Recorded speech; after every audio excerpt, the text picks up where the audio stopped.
వి gold trusted gold buyers మీరు తాకట్టు పెట్టిన బంగారాన్ని విడిపించి ఈ రోజు ఉన్న మార్కెట్ ధరకు కొనబడును.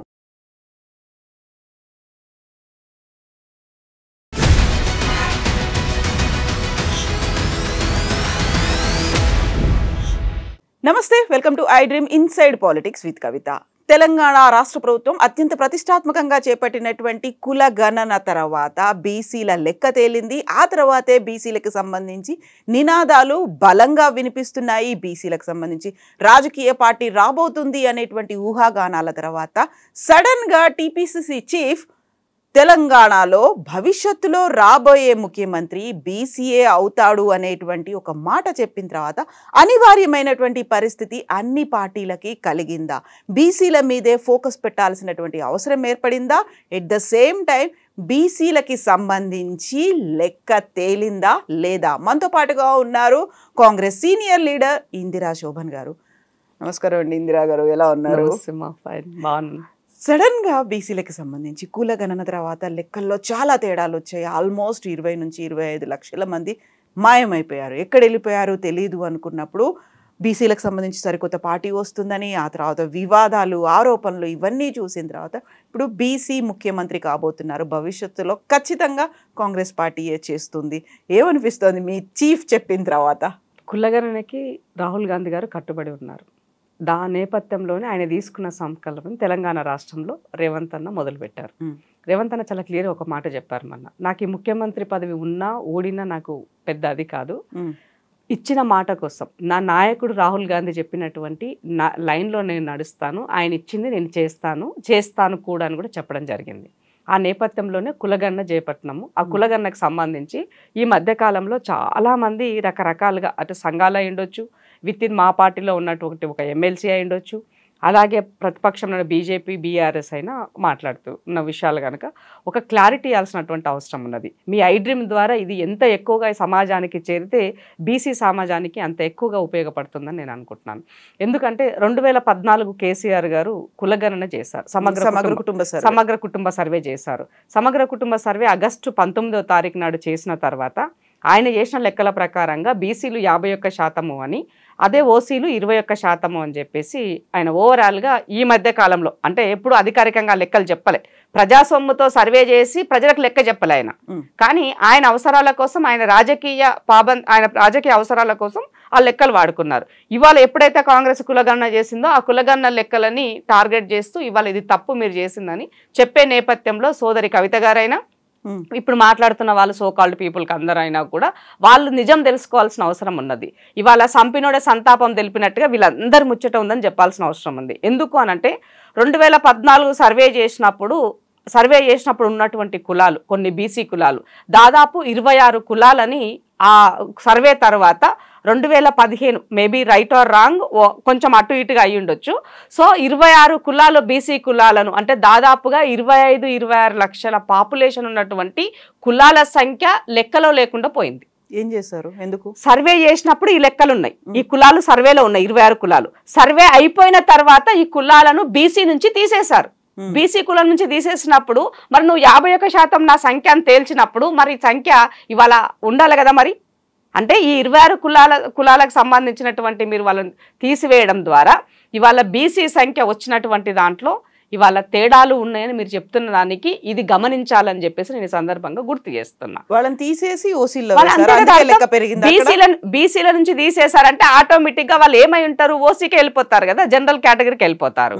సో దాంట్లో శెట్టి బలిజ కమ్యూనిటీ అంటే జనరల్ గా తెలంగాణలో దాని గౌడ కమ్యూనిటీలో ఉపకులంగా ఉంటుంది. అది దానికి ఆ ఒక్క కమ్యూనిటీలోనే 7 లక్షల మంది ఉంటారు. నేను ఎందుకు ఇవన్నీ మాట్లాడుతున్నానంటే వీళ్ళ కోసము నేను ఆ రోజు నేను కేసీఆర్ ప్రభుత్వం పైన నేను పోరాటం చేసిన, మీరు ఎందుకు తొలగించారు, వీటిని అందులో యాడ్ చేయండి అని చెప్పేసి నేను ఆ రోజు అడిగినటువంటి దానిని. సో ఈ 26 కులాలకి సంబంధించినటువంటి దాదాపు 26 లక్షల వరకు ఉన్న ఈ జనాభా లెక్కలని కేసీఆర్ చేసిన సమగ్ర కుటుంబ సర్వే తర్వాత ఇవి లెక్కల్లో లేకుండా పోయినాయి. సో ఇవాళ వాళ్ళు ఏ కమ్యూనిటీలో ఎక్కడెళ్లారో, ఏం జరిగిందో, ఏమైందో అన్నది ఎవరికి తెలియనటువంటి విషయం. సో ఇవాళ మేము కులగణన చేసినప్పుడు ఆ కుటుంబ సర్వేలో చేసినటువంటి లెక్క ప్రకారంగా, మీరు చేసినటువంటి లెక్కల ప్రకారంగా మీరు ఇంకా పెరగాలి, మా అంచనా ఇంకా 20 లక్షల పైన రావాలి, మరి ఏమైందని మీరు వాళ్ళు అడుగుతున్న మాట్లాడుతున్నటువంటి వాళ్ళందరికీ సమాధానము ఇది అని నేను చెప్పదలుచుకున్నా. నిజాలు వాస్తవాలు తెలుసుకోండి. ఇవాళ బీసీలను తొలగించింది బీఆర్ఎస్ పార్టీ. ఇవాళ వాళ్ళని జిహెచ్ఎంసీ ఎలక్షన్ సందర్భంలో వాళ్ళందరూ సంఘాలు కనుక అంటే వీళ్ళంతా కూడా దాదాపుగా ఈ గ్రేటర్ హైదరాబాద్ పరిధిలో ఉంటారు ఎక్కువగా. సో అలాంటి వాళ్ళు వెళ్ళి కేటీఆర్ గారు మీటింగ్ పెట్టి అడిగినప్పుడు కేటీఆర్ గారు ఏమన్నారంటే ఇది జిహెచ్ఎంసీ ఎలక్షన్ ఉంది, నోటిఫికేషన్ ఉన్న సందర్భము, ఇప్పుడు మేము కలిపి చేయడానికి లేదు, నేను నాన్నగారితో మాట్లాడతాను, తప్పకుండా జిహెచ్ఎంసీ ఎలక్షన్స్ అయిపోయినాక చేరుస్తానని చెప్పినాడు. బట్ కేసీఆర్ గారు ఎప్పుడు కూడా దాన్ని ఇప్పటి వరకే వాళ్ళని చేర్చలే. అట్లాగే వాళ్ళు ఎక్కడున్నారో చెల్లాచెదరుగా ఉన్నటువంటి పరిస్థితి. కాబట్టి బీసీల లెక్క తగ్గిందని చెప్పడానికి, వాళ్ళ అంచనాలకు చేరలేదని చెప్పడానికి ఇది నిదర్శనం అని తెలియజేస్తున్నా. దీనికి భారతీయ జనతా పార్టీ ఆజ్యం పోస్తూ ఇవాళ సంఘాలను కానీ మాట్లాడుతున్నటువంటి ఎమ్మెల్సీ కానీ వీళ్ళందరూ కూడా బీజేపీ ట్రాప్లో ఉన్నారని చెప్పాల్సిన అవసరం ఉంది. ఇవాళ నిజంగా దమ్ముంటే బీజేపీ వాళ్ళకి ఒక దేశంలో మీరు కులగణన చేసి ఈ రాష్ట్రంలో చేసే కులగణన తప్పని తేల్చండి. మీకు ఆ దమ్ముందా? తేల్చమని అడుగుతున్నాం మేము. భారతీయ జనతా పార్టీ ఇవాళ కాంగ్రెస్ చేసినటువంటి లెక్కలు తప్పని చెప్తుంది కదా. మరి దేశంలో కులగణన మీరు మొదలు పెడితే ఈ రాష్ట్రం కూడా కులగణన కిందికి లెక్కకు వస్తుంది. మీ లెక్కలు మీ దగ్గర ఉంటాయి, మేము చేసిన లెక్కలు ఉంటాయి, ఇద్దరు లెక్కలు బట్టి సమాజం ముందు పెడదాం. ఎవరి లెక్క తప్పు ఎవరి లెక్క కరెక్ట్ తేలిపోతుంది కదా. నీ చిత్తశుద్ధి చాటుకో. ఇవాళ రేవంత్ రెడ్డి గారు మాట్లాడినటువంటి విషయము ఏం చెప్పినారు? ఈ కులగణన్ని మీరు చేయలేక సావదచ్చిన మాటలు మాట్లాడుతూ రాహుల్ గాంధీ గారి పైన పదే మీరు ఆరోపణలు చేస్తారని చెప్పారు. సో ఆ నేపథ్యంలోనే ఆ కంటెక్స్ట్ లోనే రేవంత్ రెడ్డి గారు ఒక మాట చెప్పారు. మోదీ గురించి ఒక మాట అన్నారు, అప్పటిదాకా లేదు బీసీలో తన కులం, సడన్ గా ఈ విషయాన్ని రేవంత్ అన్న కన్నా ముందు మా రాహుల్ గాంధీ గారు మాట్లాడినారు. ఏం చెప్పినారు? నరేంద్ర మోదీ నిజమైన బీసీ అయ్యుండినట్లయితే కులగణన చేసేవాడు, ఓబీసీలకి న్యాయం చేసేవాడని చెప్పాడు. ఈయన స్వతహాగా పుట్టుకతో వచ్చినటువంటి బీసీ కాదు, కన్వర్టెడ్ అంటే ఈయన లీగలీగా టెక్నికల్గా ఓసీగా చేరినటువంటి కమ్యూనిటీ అని చెప్పారు. కుల వృత్తులను బట్టి కదా మన యొక్క కులాలు ఏర్పడ్డాయి, కుల వృత్తులను బట్టి మన సంఘాలు ఏర్పడ్డాయి. ఇవాళ బీసీ సంఘంలో మరి వాళ్ళ మోదీ గారు కుల వృత్తి ఏంటో నాకు తెలియదు. మేబీ సరే మీరు చేర్చుకున్నారు, అయిపోయింది.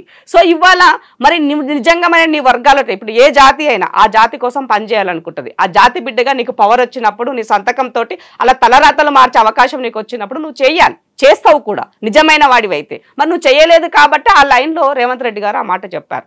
నువ్వు నిజమైన బీసీవి అయినట్లయితే చేసుండేవాడివి, మరి నిజమైన బీసీవి కాదు, కన్వర్టెడ్ బీసీగా లీగల్గా నువ్వు ఓబీసీ అయినావు తప్ప అవసరమైనప్పుడు రాజకీయాల కోసం దాన్ని వాడుతున్నావు అన్న లైన్లోనే చెప్పారు తప్ప ఎక్కడా కూడా రేవంత్ రెడ్డి గారు ముఖ్యమంత్రిగా ఆయన కించపరచలేదు, ఆయన అవమానపరచలేదు. ఉన్న వాస్తవాలు మాత్రమే రేవంత్ రెడ్డి గారు చెప్పారు. ఇవాళ దాన్ని పూర్తిగా రాహుల్ గాంధీ గారి యొక్క క్యారెక్టర్ని, రాహుల్ గాంధీ గారి యొక్క కులము, రాహుల్ గాంధీ గారి యొక్క మతము ఆయన మీద పడి దుమ్మెత్తి పోస్తున్నారు. ఎందుకు? ఇవాళ ఈ దేశ పౌరుడిగా ఎవరు ఎక్కడైనా ఉండొచ్చు, ఎక్కడైనా బతకొచ్చు. ఇది నా కులం, ఇది నా మతం, ఇది నా వర్గం, ఇది నా వర్ణం అని చెప్పొచ్చు, చెప్పుకోకపోవచ్చు. ఇది నాకు రాజ్యాంగం ఇచ్చినటువంటి హక్కు.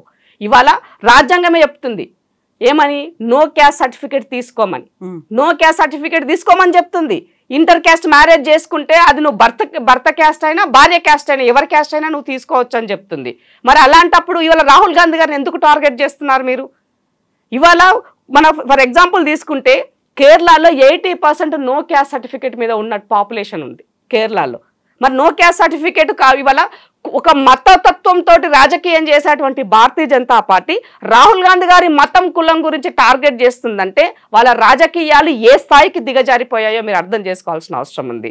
Who is Rahul Gandhi? తెలియదా మీకు రాహుల్ గాంధీ ఎవరనేది? ఇవాళ ఈ దేశానికి ప్రాణాలు అర్పించినటువంటి నెహ్రూ మునిమనుమడు, ఇవాళ ఉగ్రవాదుల చేత హతమైనటువంటి రాజీవ్ గాంధీ, ఇవాళ ఇందిరాగాంధీ, రాజీవ్ గాంధీ కొడుకు ఇందిరాగాంధీ మనవడు. ఇది తెలియదా? ఇవాళ వీళ్ళ యొక్క చరిత్ర లేకుండా నెహ్రూ కుటుంబం కానీ, గాంధీ కుటుంబం కానీ, ఇందిరాగాంధీ కుటుంబం కానీ ఇవాళ వీళ్ళ పేరు లేకుండా ఈ దేశ చరిత్ర ఉన్నదా? లేదు కదా. ఈ దేశ చరిత్రలో ఉన్న వాళ్ళ పేర్లు చెప్పాలంటే మీకు ఎందుకు అంత ఇబ్బందికరమైనటువంటి పరిస్థితి ఏర్పడుతున్నది? చరిత్రను ఎందుకు వక్రీకరిస్తున్నారు? కాకపోతే స్టార్ట్ చేసిందే కాంగ్రెస్ పార్టీ కాబట్టి దానికి కొనసాగింపుగా ఏం చెప్పినాము మేము అడిగింది ఏంటి?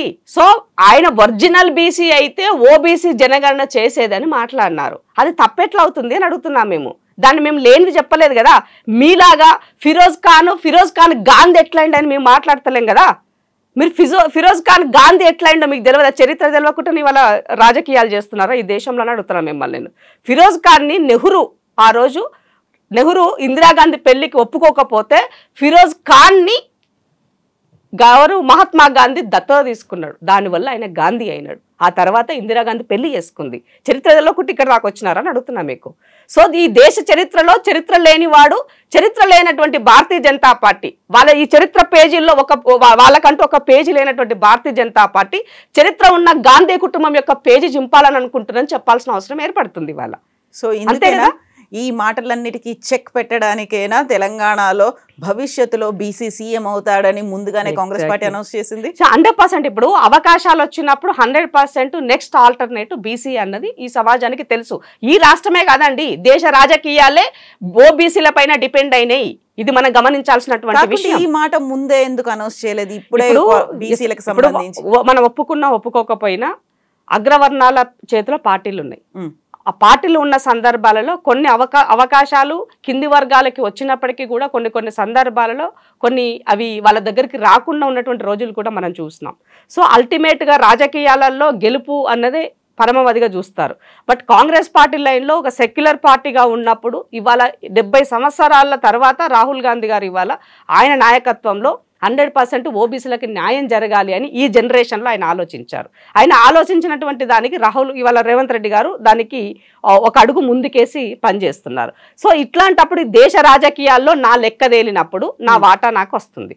సో ఇవాళ ఓబీసీలకి సంబంధించినటువంటి బీసీల యొక్క శాతము 60%కి దగ్గరలో ఉన్నప్పుడు ఆటోమేటిక్గా మేమెంతో మా వాటా అంత అన్నదానికి మనం మూవ్ ఆన్ అవుతున్నాం. సో దాంట్లోని భాగంగానే ఇవాళ రేపు రాహుల్ గాంధీ గారి లెక్కదేలిన తర్వాత 100% ఈ రాష్ట్రానికి బీసీ ముఖ్యమంత్రి కావాల్సినటువంటి అవసరం ఉన్నది, అలా జనాభా ఎక్కువ ఉన్నదని ఇచ్చినప్పుడు తప్పకుండా ఇక్కడ పార్టీ లైన్లో ఎవరున్నా కూడా దాన్ని ఆమోదిస్తారు.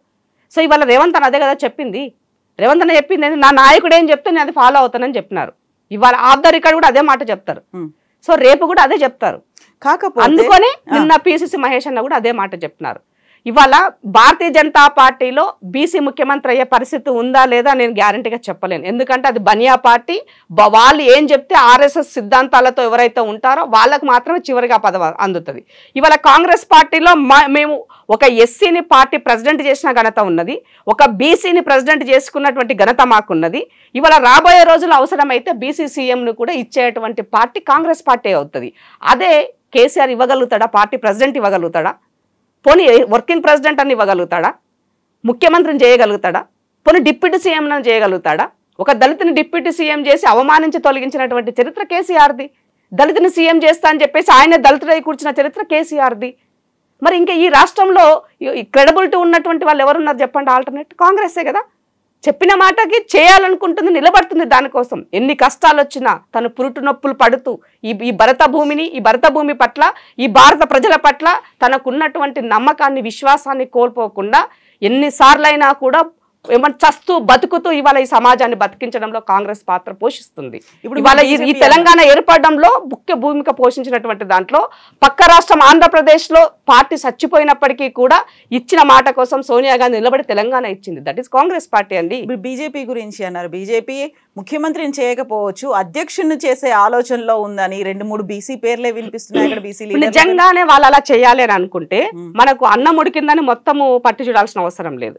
మొన్న ఎలక్షన్ 2023 ఎలక్షన్లకి ముందు బండి సంజయ్ పార్టీ ప్రెసిడెంట్ ఉన్నాడు. సరే తొండికో మండికో భారతీయ జనతా పార్టీ ఈ రాష్ట్రంలో కార్యకర్తలు కాస్త ఉత్సవపరుస్తూ ఆ మతతత్వ పిచ్చిలో మాట్లాడుతూ బండి సంజయ్ అయితే కొంత ఆ పార్టీకి చేసినాడు కదా పని. మరి అట్లాంటి బండి సంజయ్ ఎలక్షన్ల ముందు ఎందుకు తీసేసినారు? ఓసీని ఎందుకు పట్టుకొచ్చినారు? కిషన్ రెడ్డి ఎందుకు వచ్చినాడు? దీన్ని బట్టి అర్థమైంది కదా మీకు ఈ బీసీల పట్ల మీకు ఎంత చిత్తశుద్ధి ఉందన్నది. బండి సంజయ్ని ఈ రాష్ట్రంలో ఆయనని పిసిసి పార్టీ ప్రెసిడెంట్గా తీసేసి కిషన్ రెడ్డి గారిని పార్టీ ప్రెసిడెంట్గా పెట్టినప్పుడే బీసీల పట్ల మీకున్న చిత్తశుద్ధి ఏందో అర్థమైంది. బీసీలంటే కేవలం మీరు మీ రాజకీయ అవకాశాల కోసం వాడుకునేటువంటి ఒక చిన్న ఏమంటారు పరకలాగా ఉపయోగించుకుంటారు తప్ప మీరు ఎప్పుడు కూడా బీసీలకు చేయరు. ఇవాళ ఇప్పుడు వాళ్ళ నేషనల్ ప్రెసిడెంట్ బీసీని చేయమనండి. భారతీయ జనతా పార్టీకి ఇంత చిత్తశుద్ధి ఉంటే నడ్డా గారిని తీసేసి బీసీని ఒక ఓబీసీని ఇవ్వమని చెప్పండి. ఇప్పుడు బీసీ కాంగ్రెస్ పార్టీ కూడా సడన్ గా బీసీ నినాదం వెతుకుంది. అలాగే వీళ్ళు కూడా రియలైజ్ అయ్యి ఉంటారు కదా బీజేపీ కూడా. ఇప్పుడు ఎప్పుడు రియలైజ్ అయినా మీరు ఏం చేయలేదు కదా ఇప్పటి వరకు కూడా. రాష్ట్రంలో మీరు ఏమన్నా చేస్తే ఇప్పుడు నేను అంతెందుకు సోదరి ఒక్కటే మాట చెప్తా మీకు. ఈ దేశంలో 60% ఓబీసీ పాపులేషన్ ఉందని మీరు మాట్లాడుతారు కదా. మరి 60% ఉన్నటువంటి మాకు మాకంటూ ఒక మంత్రిత్వ శాఖను ఎందుకు ఏర్పాటు చేయలేకపోతున్నారు మీరు కేంద్రంలో? అది పెద్ద పనేం కాదు కదా మంత్రిత్వ శాఖ ఏర్పాటు చేయడం అనేది. సో ఓబీసీలకి సంబంధించిన సమస్యలు పరిష్కారం కావాలి అంటే దానికి ఒక సపరేట్ శాఖ ఉండాల్సిన అవసరం ఉంది. బీజేపీ ఓబీసీ మోర్చా అనేది ఒకటి పెట్టుకుంది, దానికి లక్ష్మణ్ గారు ఉన్నారు కదా జాతీయ అధ్యక్షుడిగా. ఇప్పుడు లక్ష్మణ్ అన్న దేనికి ఉన్నాడు జాతీయ అధ్యక్షుడిగా? ఓబీసీ మోర్చా నేషనల్ ప్రెసిడెంట్ గా మాత్రమే అన్నున్నాడు. కానీ నేను ఆ ఒక పార్టీలో నీకు అనుబంధ సంఘంగా ఉండడానికి పనికొచ్చింది. కానీ దేశ రాజకీయాలను పాలించి అంటే ఎక్కడైతే చట్టాలు చేయబడతాయో, ఎక్కడైతే మా బతుకులు మార్చబడతాయో, ఎక్కడైతే ఏ కళానికి ఉపయోగం ఉంటుందో ఆ కలం ఇచ్చేటువంటి దగ్గరలో నా శాఖ ఎందుకు లేదని అడుగుతున్నా. పోనీ ఇవ్వండి. ఇప్పుడు రాజ్యసభ మెంబర్గా లక్ష్మణ్ ఉన్నాడు కదా, లక్ష్మణ్కి ఇవ్వండి ఓబీసీ మంత్రిత్వ శాఖ ఇవ్వండి, మేము యాక్సెప్ట్ చేస్తాం. అయితే ఇక్కడ కూడా తెలంగాణలో అంటే టెక్నికల్ గా చేయాల్సిన దగ్గరలో భారతీయ జనతా పార్టీ చెయ్యదు. దాని అవసరం కోసం, దాని రాజకీయ అవకాశాల కోసం మాత్రమే అది నేను ఉన్నాను అన్నట్టుగా నటిస్తుంది భారతీయ జనతా పార్టీ తప్ప దానికి ఎక్కడ చిత్తశుద్ధి లేదన్నది సుస్పష్టం. తెలంగాణలో కూడా సడన్ గా ఇప్పుడు భవిష్యత్తులో బీసీఏ ముఖ్యమంత్రి అవుతాడు అని అనౌన్స్మెంట్ రావడం వెనకాల కూడా బీసీ కుల సంఘాల ఆగ్రహం ఉంది. వాళ్ళని కొంచెం సాటిస్ఫై చెయ్యాలి, లేకపోతే తీన్మార్ మల్లన్న చాలా బోల్డ్ అండ్ స్ట్రాంగ్ క్వశ్చన్స్ అడుగుతున్నారు విత్ బోల్డ్ స్టేట్మెంట్స్. వీటన్నిటిని కొంచెం పాసిఫై చెయ్యాలి అంటే ఒక ప్రకటన కాదంటారా? ఇప్పుడు తీన్మార్ మల్లన్న భారతీయ జనతా పార్టీ వదిలినటువంటి బాణం. కాంగ్రెస్ ఎమ్మెల్సీ అయినప్పటికీ నేను చెప్తున్నా, నేనే ఓపెన్ గా చెప్తాను మీకు స్టేట్మెంట్. ఆ దమ్ముందా చెప్పమంటే తీన్మార్ మల్లన్న కాదని. ఆయన ఒక బీసీగా ఉండే నీకు నిజంగానే న్యాయం చేయాలనుకుంటే, ఒక బీసీగా నీకు రేవంత్ రెడ్డి గారు నీకు ఒక అవకాశం ఇచ్చారు ఎమ్మెల్సీగా. ఆ ఎమ్మెల్సీ అవకాశం ఇచ్చినప్పుడు నువ్వు ఎమ్మెల్సీ అయినప్పుడు చట్టసభల్లో మాట్లాడి చట్టం చేయాల్సిన దగ్గరలో నువ్వు మాట్లాడాల్సింది మాట్లాడకుండా బయట గాలి తిరుగుతూ గాలి మాటలు మాట్లాడితే అది యాక్సెప్టెన్స్ వస్తుందా నీకు? ఇప్పుడు ఇందిరా శోభన్ ఉన్నది, నేను బయట తిరిగి మాట్లాడితే నడుస్తుంది. నువ్వు చట్టసభల్లో ఉండేటివి కదా, చట్టం చేసే దగ్గర నువ్వు ఉన్నావు కదా, మరి నువ్వెందుకు మాట్లాడతలేవు అక్కడ అని అడుగుతున్నావు. నువ్వు చట్టం చేసే దగ్గర, చట్టం వ్యవస్థలో ఉన్నటువంటి దగ్గరలో, ఆ సిస్టంలో ఉండి పని తీసుకోవాల్సిన దగ్గరలో ఉండకుండా బయట ఉండి మాట్లాడితే కేవలం అది పొలిటికల్ స్టేట్మెంట్ గానీ చూడాల్సిన అవసరం ఉంది. అవి ఎవరికో లబ్ధి పొందడం కోసం నువ్వు మాట్లాడుతుందని చెప్పాల్సిన అవసరం ఉంది. ఇవాళ కాంగ్రెస్ పార్టీ లెక్కలు తప్పు చేసింది, ప్రభుత్వం తప్పు చేసిందని మాట్లాడిన దానికి ఇప్పుడు నీకు నేను సవాల్ విసురుతున్నా తీన్మార్ మల్లన్నకి. ఇవాళ 26 కులాలను తీసివేయడం ద్వారా మన లెక్క తగ్గింది, దాని గురించి ఎందుకు మాట్లాడతలేవు తెలియదా మల్లన్నకి? అదే క్యూ న్యూస్ లో కూర్చొని నువ్వు 100 సార్లు నువ్వు మాట్లాడినావు కదా, మరి తెలియదా ఈ విషయం? నీకు ఈ విషయ పరిజ్ఞానం నీకు తెలియకుండానే మాట్లాడినావా? అంటే దీని వెనక ఏదో కుట్ర జరుగుతుందని అర్థమవుతుంది క్లియర్ గా.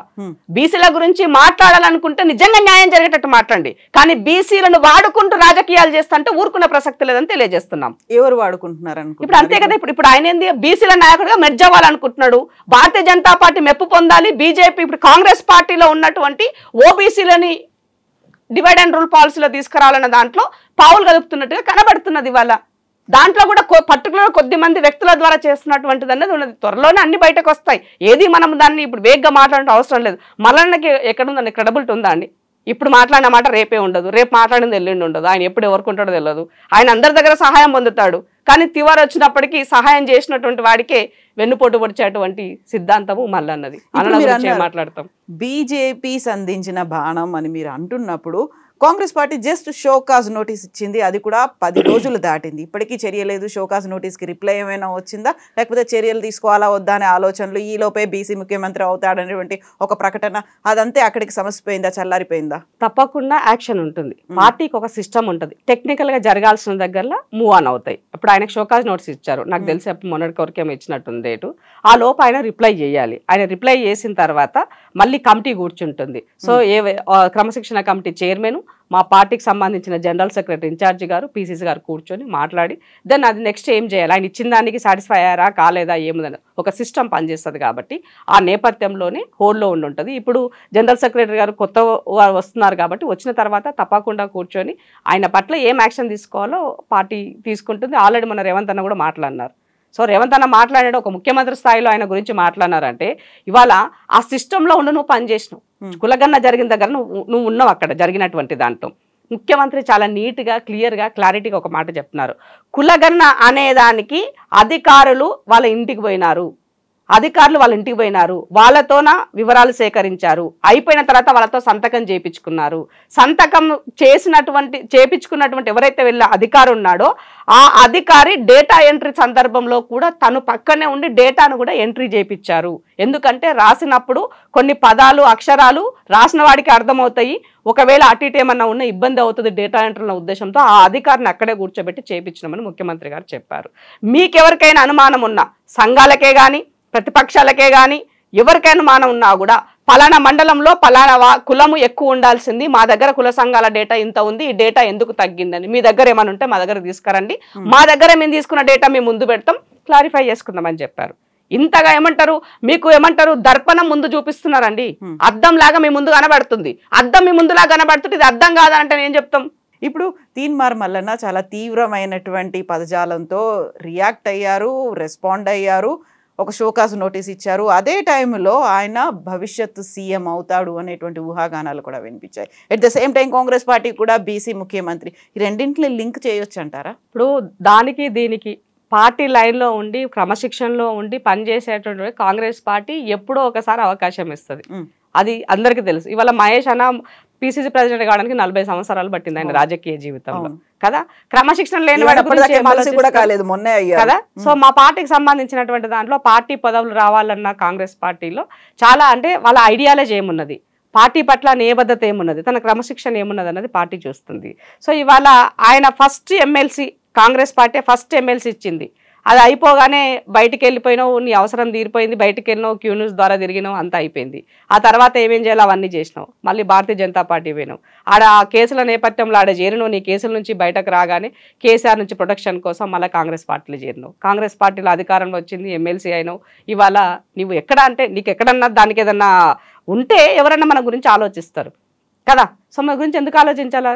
అప్పుడు ఆయన మల్లన్నకున్నటువంటి ఆ అన్స్టెబిలిటీ, ఆయన పవర్ కాంక్ష అన్నది ఆయనని ఎలా పరిగెత్తిస్తుందని చెప్పాల్సి వస్తుంది. స్వార్థ రాజకీయాల కేర్ ఆఫ్ అడ్రస్ మల్లన్న, ఇంతకన్నా మించి ఎక్కువ నేను చెప్పాల్సినటువంటి అవసరం లేదు. సో సోదరుడు బీసీఏ ఎదగాల, కింది నుంచి వచ్చినాడు, అది నేను కూడా చెప్తా. కానీ ఆ ఎదుగుదలకు కూడా 10 మంది మనల్ని దానిని రిసీవ్ చేసుకునే విధంగా ఉండాలి. అన్నం పెట్టినోనికే సున్నం పెట్టే పరిస్థితి వస్తే ఎట్లా?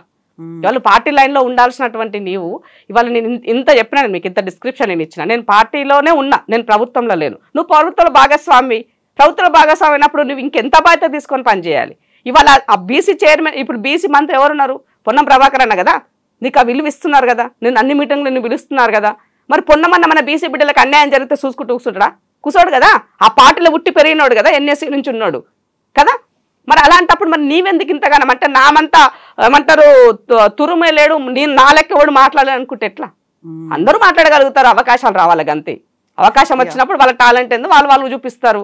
అట్లా అని చెప్పేసి అయిన దానికి కాని దానికి అందరి మీద మాట్లాడి ఎక్కడ ఏ భూములే ఉన్నాయి, ఎక్కడ ఏమున్నాయి, ఎవరిని బ్లాక్మెయిల్ చేయాలి, ఏది కబ్జా పెట్టుకోవాలి, ఎవరికి ఏం చేయాలి, ఇవన్నీ రాజకీయాలు. అట్లా చేయాలనుకుంటే ఈ సమాజం ఏం కావాలి? 10 మందికి మనం శుద్ధులు చెప్తాం, మనం చేసేవన్నీ ఇలాంటి పనులు ఉంటాయి. ఎట్లా కదా, ఎన్ని కేసులు, బోల్డని కేసులు వచ్చినాయి. ఆయన దగ్గర వ్యవస్థలో పనిచేసి వచ్చిన వాళ్ళు బయటకు వచ్చి మాట్లాడినారు, చాలా మాట్లాడున్నారు. ఇప్పుడు భవిష్యత్తులో బీసీ సీఎం అంటే ఈ దఫా అంతా రేవంత్ రెడ్డి కొనసాగుతారో, ఆ తర్వాత భవిష్యత్తు అంటే 5 ఏళ్ల కాలమే కాంగ్రెస్ పార్టీకి ఇవ్వడం ఎక్కువైపోయింది. ఏం నష్టపోయారో ప్రజలు తెలుసుకున్నారు. నెక్స్ట్ రాబోయేది ఖచ్చితంగా బీఆర్ఎస్, కేసీఆర్ఏ సీఎం అవుతారు అనేది, నేను గట్టిగా కొడితే ఎవరు నిలబడలేరు అనేటువంటి మాటతో పాటుగా కార్యవర్గ సమావేశాలు, మీటింగ్లు, భవిష్యత్ కార్యాచరణ ఇవన్నీ కూడా కేసీఆర్లో అంతర్మదనం కొనసాగుతుంది. ఎట్ ద సేమ్ టైం అక్కడ పార్టీ మీటింగ్లు, ఇంటర్నల్ మీటింగ్లో చర్చ జరుగుతోంది. ప్రజలు కూడా కేసీఆర్ఏ రావాలని కోరుకుంటున్నారు. కాబట్టి మీరన్నటువంటి ఈ బీసీ సీఎం జరగదు అనే మాట వస్తోంది, ఏమంటారు?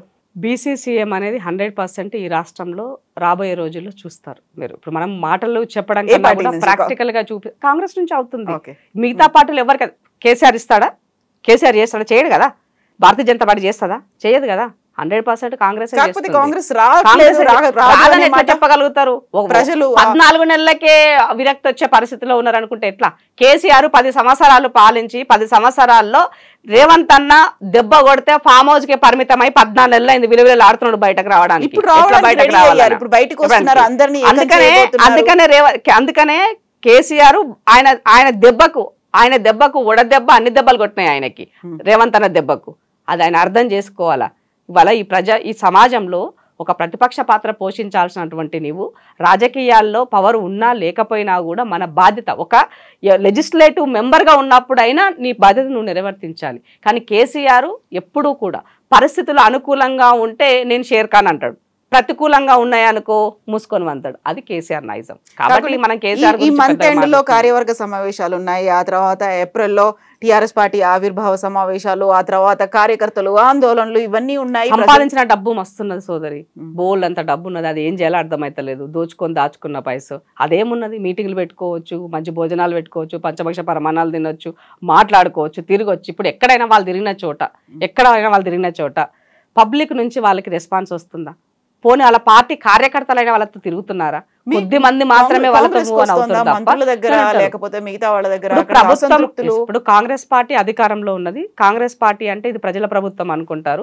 చాలా ఎక్స్పెక్టేషన్స్ ఉన్నాయి ప్రజలకి. ఎందుకంటే కేసీఆర్ దగ్గర కన్నా ఏమి కేసీఆర్ కనీసము మమ్మల్ని పలకరించే పరిస్థితిలో కూడా లేకుండా పోయినాడు.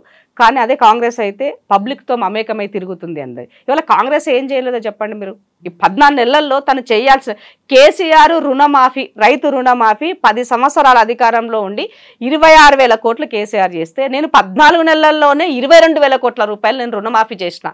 ఒక్క సంవత్సరం నేను 22,000 చేసినాను, 10 సంవత్సరాలు 27,000 కోట్లు చేసినావు. మరి నీకు నాకు తేడా లేదా? కనిపిస్తలేదా? 100% జెన్యూన్ డేటా అంటే మీరు కావాలంటే మీరు ఏ సైట్ లోనైనా మీరు వెతుక్కోవచ్చు. తీసుకున్నటువంటి దానికి 100% తీసుకున్న వాళ్ళు ఎవరు కూడా తీసుకున్నామని చెప్పరు. రానటువంటి వాళ్ళు టెక్నికల్ గా ప్రాబ్లం ఉన్నటువంటి వాళ్ళు అయ్యో మాకు రాలేదని బాగుంది. ఇవాళ రైతు బంధు పైసలు 3 ఎకరాల వరకు పడ్డాయి, మిగతా వాళ్ళు కూడా పడుతున్నాయి. ఇవాళ ఏమంటారు మన ట్రాన్స్పోర్ట్కు రిలవెంట్ గా ఉన్నటువంటి మహిళలకు ఇచ్చేటువంటి ఉచిత బస్సు ద్వారా ఇవాళ ఆర్టీసీ లాభాల్లో వెళ్తున్నది. దాదాపు 3,470 కోట్ల రూపాయలు ఇవాళ ఆర్టీసీకి ప్రభుత్వం నుంచి వెళ్ళింది. అది కార్పొరేషన్ కదా, ప్రభుత్వం నుంచి వాళ్ళకి వెళ్తున్నటువంటి పరిస్థితి. మహిళలకు బెనిఫిట్ అవుతున్నది. ఇవాళ దీంట్లో సిలిండర్ ధరలు మనం ముందు కూడా మాట్లాడినాం. సిలిండర్ 500 రూపాయలతో అది వాళ్ళకి నా మహిళలకి ఆడబిడ్డలకి బెనిఫిటే కదా. ఇవాళ ఒక కరెంటు బిల్లు 200 యూనిట్లు అంటే దాదాపు 2,150 రూపాయలు ఒక ఇంటికి అది బెనిఫిట్ అవుతున్నది. మరి ఇవన్నీ కనబడతలేవా అని అడుగుతున్నాను నేను. మాకు చెప్పుకోనికి అసలేదు అంతే. కాంగ్రెస్ పార్టీ పని చేస్తుంది.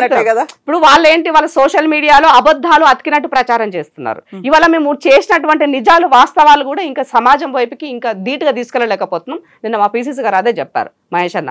సో మన కార్యకర్తలే మనమే చాలు, వారియరే మన పెద్ద వారియర్ టీం అవుతుంది. మీరు గ్రౌండ్ లో క్షేత్రస్థాయిలో వెళ్ళండి, ప్రజలకి మనం చేసిన పనులు చెప్పండి. రానటువంటి వాళ్ళకి ఎందుకు రాలేదో టెక్నికల్ గా జరగాల్సినవి ఏమున్నాయో వాటి గురించి మీరు పర్యవేక్షణ చేయండి. మనం ప్రతిపక్షమైనా పాలక పక్షమైనా ప్రజలకు జవాబుదారిగా ఉండేటోళ్ళం మనం అని చెప్పారు ఆయన. సో కాబట్టి మనం ఆ లైన్ లో ముందుకెళ్లాల్సినటువంటి అవసరం ఉందని చెప్పారు. ఇవాళ రైతు కమిషన్ ఏర్పాటు చేసినాం, అగ్రికల్చర్ అదే మన ఏమంటారు ఎడ్యుకేషన్ కమిషన్ ఏర్పాటు చేసినాం. ఈ కమిషన్లతో కాలయాపన చేయట్లా, వాళ్ళు కమిషన్లతోటి తిరుగుతున్నారు. ఎక్కడ ఏముంది, వ్యవస్థల లోపాలు ఏమున్నాయి ఎప్పటికప్పుడు ఇచ్చి సెటరైట్ చేసుకుంటున్నారు. ఇవాళ 10th క్లాస్ చదివే పిల్లలకు, స్కూల్కి వెళ్ళేటువంటి పిల్లలు ఎగ్జామ్స్ మూమెంట్ పిల్లలు స్ట్రెయిన్ అవ్వద్దు అని చెప్పి సాయంత్రం టైంలో వాళ్ళు స్కూల్లోనే ఉండి వాళ్ళకి స్టడీ అవర్స్ టైంలో వాళ్ళకి స్పెషల్గా ఫుడ్, మంచి డైట్ న్యూట్రిషన్ ఫుడ్ ఇస్తుంది వాళ్ళ గవర్నమెంట్ స్కూల్స్లో ఉన్నటువంటి పిల్లలకి. సో మార్పులు జరగలేదా? డైట్ ఛార్జెస్ 400% డైట్ ఛార్జీలు పెంచున్నాం. ఇవాళ వాళ్ళకి ఉన్నటువంటి మెన్యూ కాస్ట్ ఏదైతే ఉందో దాన్ని 40% పెంచున్నాం. సో మార్పు కనబడుతుంది. మార్పు లేనిది ఎక్కడ చెప్పండి? మార్పు కోసమే కదా కాంగ్రెస్ తెచ్చుకుంది. సో మార్పు ఎక్కడ కనబడాలి అని అంటే దోచుకున్న దాంట్లో కనబడాలి. ఇవాళ అది కనబడతలేదు కాంగ్రెస్ పట్ల. కాబట్టి వాళ్ళందరూ పాపం బాధపడుతున్నారు, ఎవరు బీఆర్ఎస్ లో ఉన్నటువంటి నాయకులంతా. సో భవిష్యత్తులో కాంగ్రెస్ ఏ వస్తుంది 5 ఏళ్ల తర్వాత కూడా, అప్పుడు ఖచ్చితంగా మేము బీసీసీఎం ని చూడబోతున్నాం. 100% బీసీసీఎం ను కాంగ్రెస్ పార్టీయే చేస్తుంది, కాంగ్రెస్ పార్టీతోనే సాధ్యం అవుతుంది. సోదరుడు మల్లన్న కూడా నువ్వు నిజంగా బీసీ బిడ్డవైతే బీసీలకు లాభం జరగాలంటే జరిగిన వాస్తవాలను సమాజం చెప్పాల్సిన అవసరం ఉన్నది.